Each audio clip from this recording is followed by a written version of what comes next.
Friend, आज हम discussion करेंगे ऑक्यूपेशनल थेरेपी का मल्टीपल चॉइस क्वेश्चन जो बहुत सारा वेरियस एग्जाम में पूछता है। जैसे आरआरबी रेलवे हुआ, एमसीआरए, उसमें बहुत सारा क्वेश्चन जो होता है रिपीट हो सकता है। तो एक एक क्वेश्चन को डिस्कशन करते हैं। इससे पिछले वाला वीडियो में हम 62 तक क्वेश्चन को डिस्कशन किए थे। अब अगला जो बचा हुआ पार्ट है उसके बारे में डिस्कशन करेंगे। तो चलिए शुरू करते हैं वीडियो और एक एक करके डिस्कशन करते हैं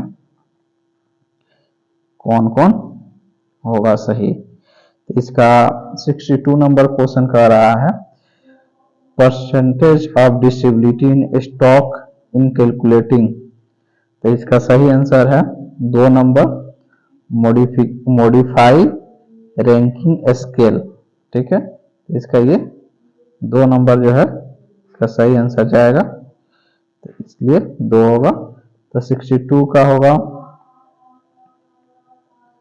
63 जो होता है, क्वेश्चन बोल रहा है 63 विच of the following component cognitive behaviour therapy in attention deficient hyper activity disorder. ये क्वेश्चन जो होता है रिपीट होने के ज्यादा चांसेस है।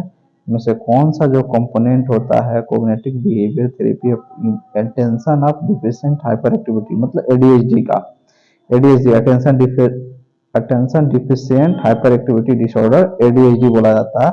उसमें पूछ रहा है कि इसमें कौन सा जो था कंपोनेंट होता है कॉग्निटिव बिहेवियर थेरेपी के लिए। तो इसका सही आंसर है 63 का 4 number, modelling, rule playing and self instruction. ठीक है, 4 नंबर इसका सही आंसर है 63 का। अब 64 नंबर क्वेश्चन पूछ रहा है the centre of gravity of body is located. कह रहा है कि आपके बॉडी का सेंटर पार्ट किसको कंसीडर किया जाएगा। अब देख रहा है, अब बोल रहा है कि 5 centimetre in front S1 vertebra. तो इसका सही आंसर पे ही डिस्कशन करते हैं। 65 का जो होगा आपका 5 centimetre posterior body in the S2 vertebra. अब वर्टिब्रा का जो आपका वर्टिब्रल फॉर्मूला होता है, ठीक है, तो उसके हिसाब से ऐसे सेंटर ऑफ जो बॉडी पार्ट को ऐसे भी सबको पता है कि जो नाभि होता है वहां से ही सेंटर बॉडी का माना जाता है। तो वहां से ही होगा 5 centimetre posterior body in the S2 vertebra. ठीक है, तो आंसर 4 नंबर होगा। 65 नंबर होगा Philippian billowing which of the category drugs use for constitution. इनमें कौन सा ड्रग्स होता है। तो 65 का होगा बल्क फॉर्मिंग ड्रग्स का नाम है। ठीक है, 66 नंबर क्वेश्चन है for a person which the low back pain what is the best advice that occupational therapy given. ये क्वेश्चन जो होता है 65 नंबर जो होता है 66 नंबर, ये ज्यादा चांसेस है कि एमसीआरए में रिपीट कर सकता है इस तरह का क्वेश्चन। ये प्योर ऑक्यूपेशनल थेरेपी का क्वेश्चन हुआ जिसमें चांसेस है हर एग्जाम में आएगा ही आएगा। तो क्वेश्चन क्या कह रहा है कि किसी पर्सन के लो बैक पेन हो रहा है, तो उसके लिए क्या ऑक्यूपेशनल थेरेपी अपना एडवाइस देगा। ठीक है, उसके लिए क्या क्या कराना है। तो इसमें जो होता है सही आंसर जो होता है चेंजिंग पोजीशन एवरी 30 मिनट। अब किसी को लो बैक पेन हुआ तो ऑक्यूपेशनल थेरेपी सजेशन करेगा कि अपना पोजीशन को हमेशा 30 मिनट के बाद, हर 30 मिनट के बाद अपना पोजीशन को चेंज कर दीजिए, मतलब एक पोजीशन पर नहीं बैठिए। अगर एक पोजीशन पर बैठिएगा तो फिर से लो बैक पेन होगा, इसीलिए अपना पोजीशन को हर 30 सेकंड पर चेंज करिएगा। इस ऑप्शन के हिसाब से ये बेस्ट ऑप्शन है। ठीक है, 4 नंबर। 67 नंबर क्वेश्चन है after the stool shoulder replacement. After total shoulder replacement. थोड़ा सा इसमें पढ़ने में दिक्कत होता है, मोबाइल से हम बना रहे हैं।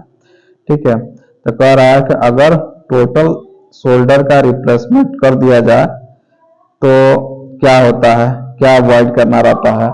तो इसका सही आंसर है avoid the shoulder extension part of the 30 degree, मतलब एक्सटेंशन मतलब पीछे की तरफ 30 डिग्री से ज्यादा आपने को शोल्डर को नहीं ले जाना चाहिए आपका, अगर टोटल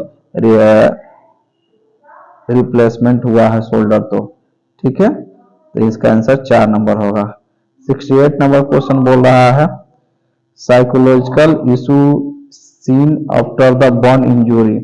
कह रहा है कि क्या देखने को मिलता है अगर किसी आदमी को बर्न हो जाए, मतलब जल जाता है, तो साइकोलॉजिकल इशू क्या देखने को मिलता है, तो बंदा क्या होगा, उसमें क्या दिक्कत होगा, तो उसमें जो होता है डिप्रेशन हो सकता है बच्चा वो आदमी में, जिसको अगर बर्न होता है, जल जाता है, तो एडजस्टमेंट डिसऑर्डर हो सकता है, पीटीएसडी भी हो सकता है। इसलिए इसका आंसर जो होगा ऑल ऑफ दिस जाएगा। 68 नंबर का ऑल ऑफ दिस जाएगा। अगर किसी आदमी को जल जाने के बाद से साइकोलॉजिकली इशू क्या क्या होता है, तो ऑल ऑफ दिस होगा। After the injury the proliferation phase of wound healing start. कह रहा है कि अगर इंजरी होने के बाद से जो प्रोप्रिएशनल फेज जो होता है वो हील होने का, वो कब से स्टार्ट होता है? 3 डेज से स्टार्ट होता है, 3 मंथ से स्टार्ट होता है, कि 3 डेज से स्टार्ट होता है? तो इसका हीलिंग का जो होता है, अगर कहीं भी इंजरी होता है, चोट लगता है, तो 3 डे के बाद से जो होता है हील करना स्टार्ट हो जाता है, ठीक होना स्टार्ट हो जाता है। 70 नंबर क्वेश्चन कह रहा है which of the following is a true regarding the fling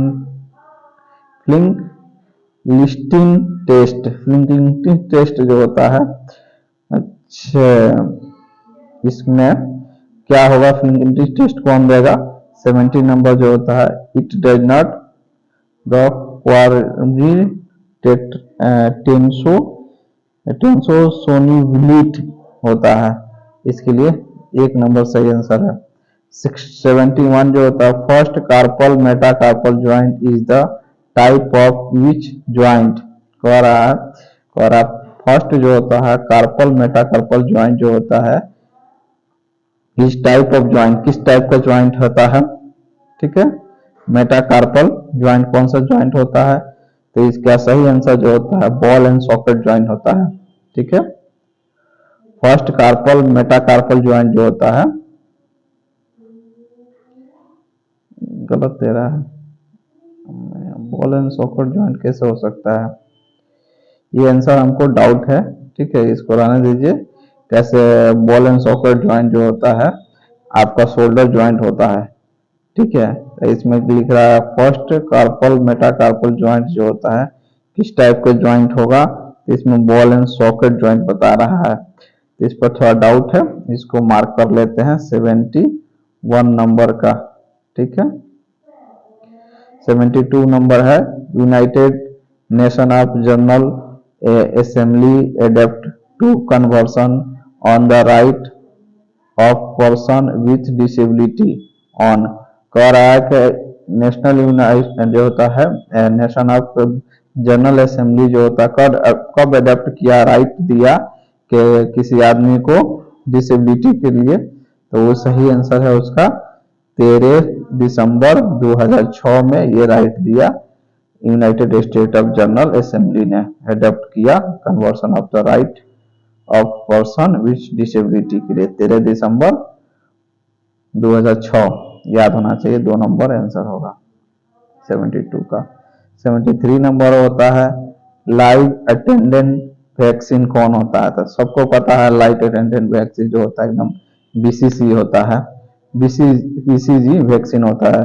71 का 1 नंबर होगा। कुछ बहुत इजी क्वेश्चन में पूछा है जो हर एग्जाम में पूछा जाता है। Minimum percentage of rule 9 is given. कह रहा है मिनिमम परसेंटेज कहाँ होगा? पहले आपको ये भी पता होना चाहिए रूल 9 कहाँ लागू होता है। तो जो भी बर्न का पेशेंट होता है तो वहां पर रूल 9 रूल लागू किया जाता है, होता है वहां पर। तो जहां भी बर्न का होता है कितना बॉडी पार्ट जला उस हिसाब से उसको कैलकुलेट किया जाता है। तो मिनिमम कहाँ होता है? 9 जो होता है हर बॉडी पार्ट में, जैसे आपका हैंड में 9 हो गया, लेफ्ट हैंड में 9 हो गया, 9 हो गया, राइट में 9 हो गया। इस तरह से 9 9 होता है, पैर में भी पूरा पैर में जो होता है 9 होता है, दोनों पैर में 18 हो जाएगा। इस तरह से बांटा गया है। तो इसमें कह रहा है minimum percentage of 9 rule given by, तो सीधे सी बात है, इसके हिसाब से कहाँ होना चाहिए, जेंडर जेनाइटल होना चाहिए, जेनाइटल पार्ट में आंसर होना चाहिए 74 का 4 नंबर ही आंसर है, एकदम सही है। जेनाइटल पार्ट जो होता है उसमें मिनिमम परसेंटेज ऑफ 9 रूल लगता है, मिनिमम वहां पर 1% होगा वहां पर, ठीक है, देख लीजिएगा आप थोड़ा सा।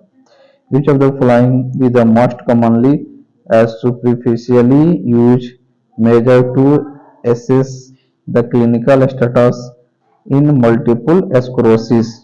इनमें से कौन सा सबसे कॉमन जो होता है, सुपरफिशियली यूज किया था मेजर करने के लिए, साइन किया था क्लिनिकल स्टेटस मल्टीपल स्क्लेरोसिस के लिए, कौन सा होगा 75 का?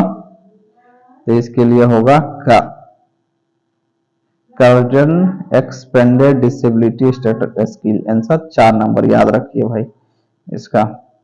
अब 76 नंबर क्वेश्चन है, all of the following indicate the posterior leaf spine AFO except, ठीक है, पोस्टीरियर स्पाइन AFO जो लगता है उसमें एक्सेप्ट मतलब सब में होगा, एक के छोड़ के AFO के regarding.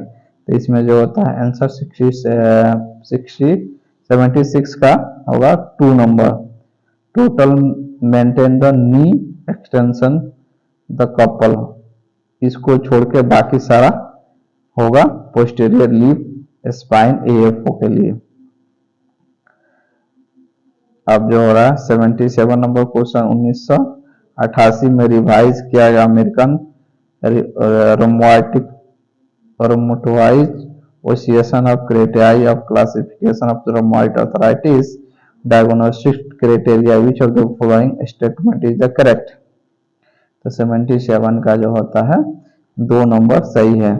Last 3 joint area simultaneously having the soft tissue swelling fluid not bony overgrowth the long observe the physical for 14 possible joint area is the right left PIP MP MP MCP wrist elbow knee ankle metacarpal joint, ये सब जो होता है कितना area यहाँ पर decide किया गया 1988 में कि यहाँ पर रोमैटिक आर्थराइटिस का प्रॉब्लम देखने को मिलता है, ठीक है। तो आंसर नंबर 2 होगा 77 का। 78 नंबर को हरा, व्हाट डिस्क्राइब द बायोटोमोनिस डिफॉर्मिटी, तो क्या होता है 78 का 2 number, flexion of PIP joint extension of DIP joint, यहाँ पर होता है मोंटोइड डिफॉर्मिटी, 2 नंबर आंसर होगा 78 का। अब 79 नंबर को आ रहा है, what is the toe touch weight bearing technique which practice after the knee and hip replacement करते हैं, तो क्या होता है, इसका सही है ओनली 2 नंबर आंसर है 79 का, only the toe can place the ground to provide the some balancing will standing 90% of the weight is still on the unaffected leg, का 90% भाग जो होता है उस पर बगैर इफेक्टेड वेट को दिया जाता है। इसका 79 का 2 नंबर आंसर होगा। 80 नंबर क्वेश्चन है, which of the following is the primary outcome of measure of OT service of Alzheimer disease, कह इनमें से कौन सा जो था प्राइमरी आउटकम मेजर किया था OT service of Alzheimer disease के लिए, तो इसके लिए होता है 4 number answer, activity of daily living inventory, इसलिए 4 नंबर होगा एल्जाइमर डिजीज के लिए activity of daily living. 81 number question है, सार्कोमेयर इंक्लूड, तो सार्कोमेयर क्या होता है, मसल्स का यूनिट होता है, तो इसमें कह रहा है कौन कौन इंक्लूड किया था, I band, half half A band, half I band. देखिए सर्कोमियर में दोनों यूनिट होना चाहिए, आई और ए बैंड दोनों होना चाहिए। तो 81 का 4 नंबर है A band plus 2 half I band, answer number 4 हो। ठीक है।